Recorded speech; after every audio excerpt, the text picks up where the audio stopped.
মেয়েদের জীবনটা যে দোস্তরা, মেয়েদের জীবনটা হলো গরম তেলের মতো। সবাই মিলে উল্টায়া পাল্টায়া সেঁকে নেয়, এদিক থেকে সেদিকে, সেদিক থেকে সেদিকে। মার বাড়িতে যখন থাকি, যখন মা বলে এটা কর সেটা কর, তখন কতই না বিরক্ত হই। মনে করি মার বাড়িটা ছেড়ে দিতে পারলে কত ভালো হইতো। শ্বশুর বাড়ি গেলে তখন বোঝা যায় মা যে কত ভালো ছিল।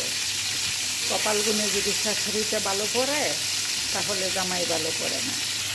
একবার ভেবে দেখুন তো, আমাদের জামাই ভালো না, শাশুড়ি ভালো না, শুধু কি আমরা নিজেরাই ভালো?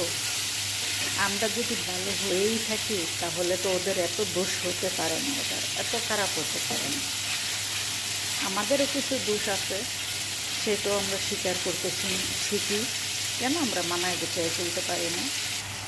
আপনারা আপনাদের মতন করে ওদের মনটা জয় করার চেষ্টা করুন। নতুন ফ্যামিলিতে আসলে অ্যাডজাস্ট করতে একটু সময় লাগে।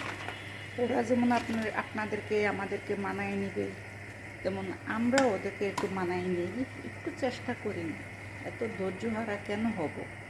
আগেকার দিনে কত কষ্টই না করতো আমাদের মা খালারা সংসার করার জন্য, মানায় নেওয়ার জন্য।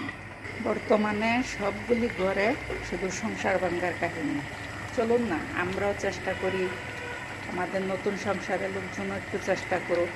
দুই দিক থেকেই আমরা হাত বাড়াই, আমাদের সংসারটা না ভেঙে পরবর্তী সংসারটা আমাদের সুখের হবে, তার কি গ্যারান্টি আছে? আমরা এই সংসারটাতেই মানায় গুছিয়ে নেওয়ার চেষ্টা করি, সবাই মিলে একসাথে থাকার চেষ্টা করি। ইনশাল্লাহ চেষ্টা করলে পারবো। চলুন সবাই আমরা ভালোবাসার হাত বাড়াইয়ে দিই।